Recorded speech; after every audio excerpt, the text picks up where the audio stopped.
The wine glass clinked against my plate as my sister Jessica dramatically gestured across our parents' mahogany dining table. I mean, can you believe it? $2 million for my dream wedding. The venue alone costs more than what Sarah probably makes in 5 years. I took a small sip of my water, letting the ice cubes clink softly against the glass. After 10 years of these family dinners, I'd learned that silence was sometimes the best response. But Jessica wasn't done. Speaking of which, she turned to me, her diamond engagement ring catching the light from Mom's expensive chandelier. What exactly do you do now, Sarah? Still pushing papers somewhere. Mom shifted uncomfortably in her chair but didn't speak up. Dad became suddenly very interested in cutting his steak. They'd perfected the art of looking away when Jessica started her usual routine. I work at the Grand Plaza Hotel, I said simply. Jessica's perfectly shaped eyebrows shot up, her red lips curling into a smirk. Oh my God, you're a secretary there? That's actually perfect. She laughed, looking around the table for support. I mean, at least when I have my wedding there, you can get us some employee discount or something.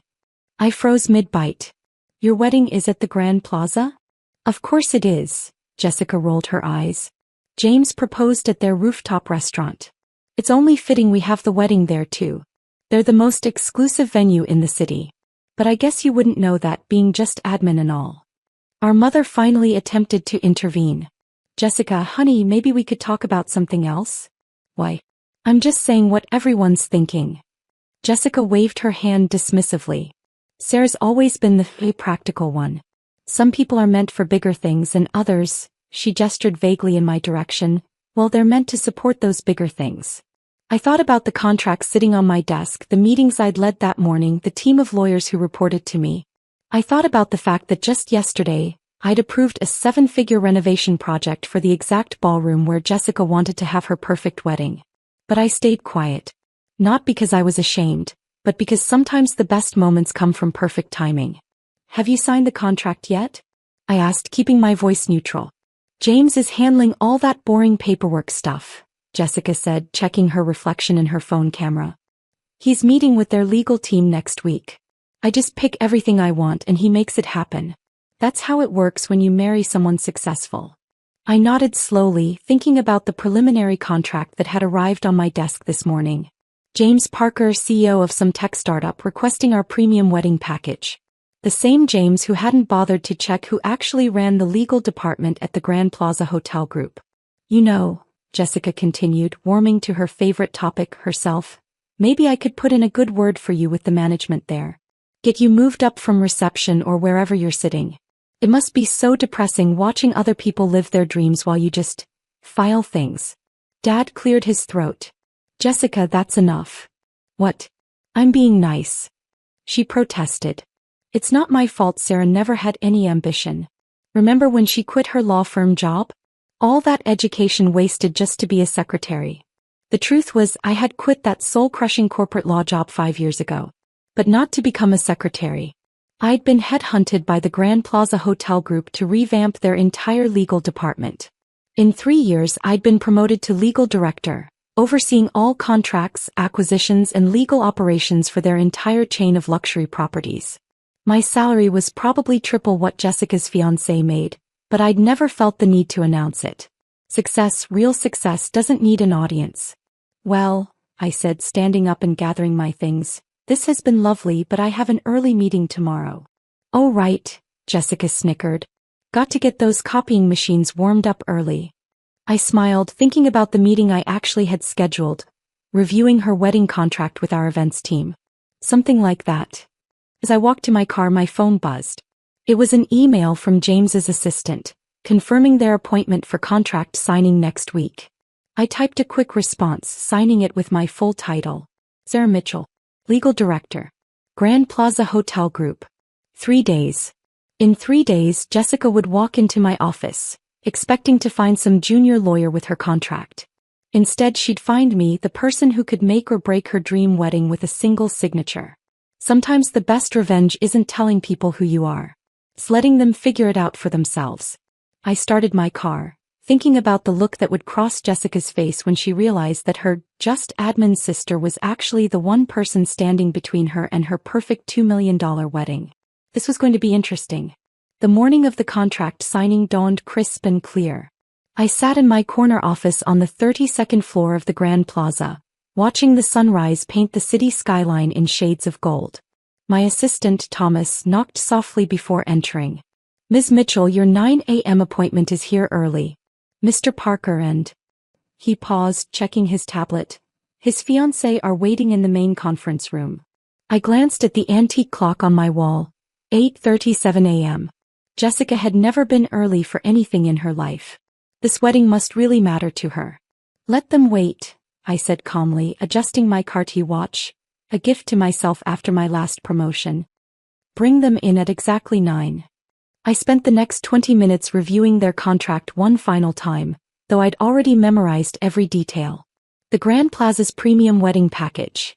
Exclusive use of our historic ballroom, top-tier catering, premium floral arrangements, the works. Total cost, $2.1 million. At precisely 9 a.m., I heard Jessica's voice floating down the hallway, loud and demanding as ever. "I don't understand why we're meeting in the legal department. James, didn't you say we'd be meeting with the events team?" I stood, smoothing my tailored Chanel suit. Another reminder of how far I'd come from the just admin Jessica thought I was. The double doors opened. James entered first, tall, confident, exactly the type Jessica would choose. He stopped abruptly when he saw me, confusion flickering across his face. Behind him, Jessica was still talking, her eyes fixed on her phone. "Honestly, these people should come to us. Don't they know who you are? I mean, my sister works here as some kind of secretary, and even she—" Her voice died as she finally looked up. The phone slipped from her perfectly manicured hands, clattering on the polished marble floor. "Sarah," she whispered. I smiled professionally. "Good morning, Mr. Parker, Ms. Mitchell. Please have a seat." Jessica's face went through a remarkable series of expressions: confusion, disbelief, horror, and finally, a dawning realization that made her designer lipstick-covered lips tremble. I don't understand," she stammered. "This is the legal director's office." "Yes," I replied simply, gesturing to the nameplate on my desk. "It is." James, to his credit, recovered quickly. "Sarah Mitchell?" He extended his hand. "I had no idea you were Jessica's sister. Your reputation in the hospitality industry is impressive." Jessica's head snapped toward him. "What do you mean, her reputation?"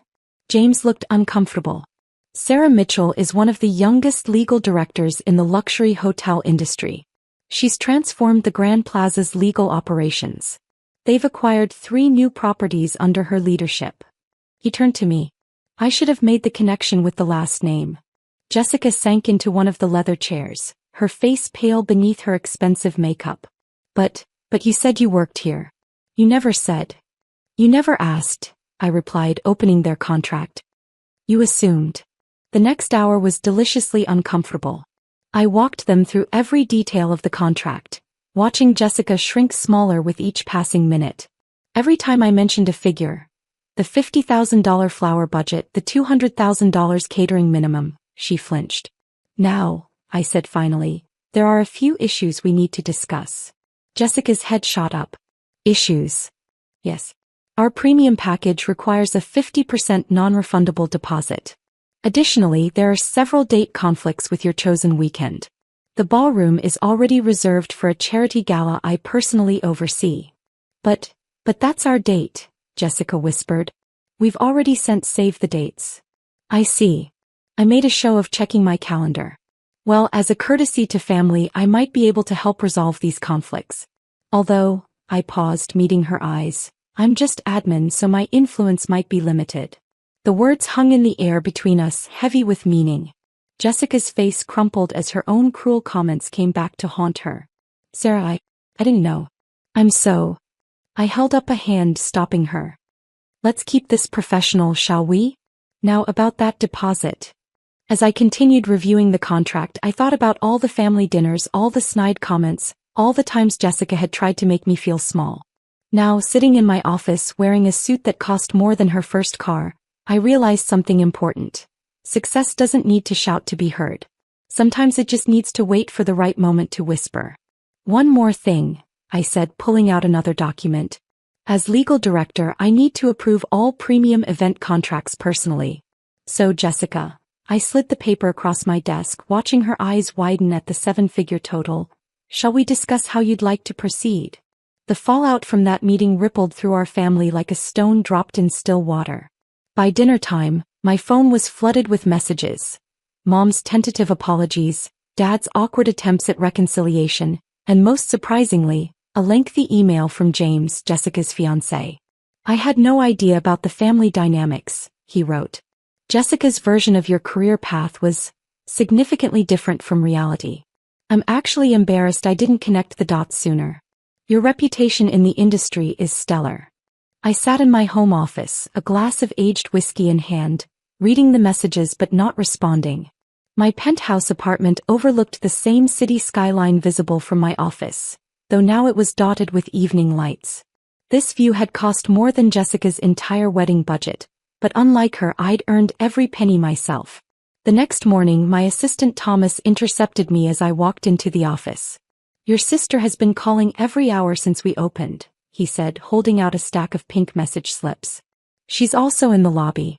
Again. I checked my watch, 7:30 a.m.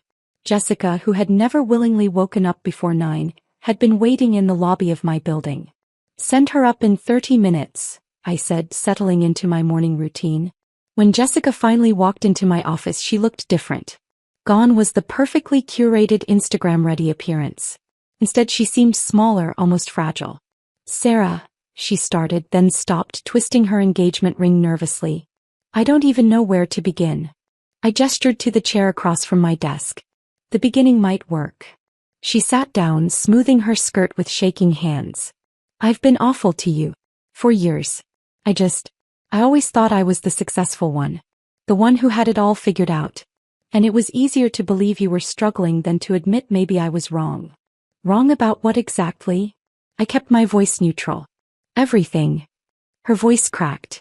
I thought success meant marrying someone important, having the perfect Instagram life. I looked down on you for working, for not being married, for what I thought was a dead-end job. She laughed bitterly. And all this time, you've been more successful than I could ever imagine. I leaned back in my chair, studying her. Do you know why I never corrected you? Any of you? She shook her head. Because I learned something important when I left that law firm 5 years ago. Real success doesn't need validation. I didn't need to prove anything to anyone but myself. But I was so cruel, she whispered. All those comments about being just admin, about copying machines. Yes, you were, I agreed. And now you're sitting in my office, needing my approval for your dream wedding. Life has an interesting way of teaching lessons, doesn't it? Jessica's eyes filled with tears. Are you going to deny our contract? I pulled out the folder containing her wedding documents. Contrary to what you might think, I'm a professional. I don't mix personal feelings with business decisions. I opened the contract. However, there are some things we need to discuss. For the next hour we talked, really talked, for the first time in years. I explained the actual terms of the contract, the responsibilities and obligations, the reality of planning a multi-million-dollar event. She listened, really listened, without interrupting or dismissing my expertise. There's one more thing, I said finally, pulling out a separate document. The charity gala scheduled for your preferred date? It's for a foundation supporting women in corporate leadership.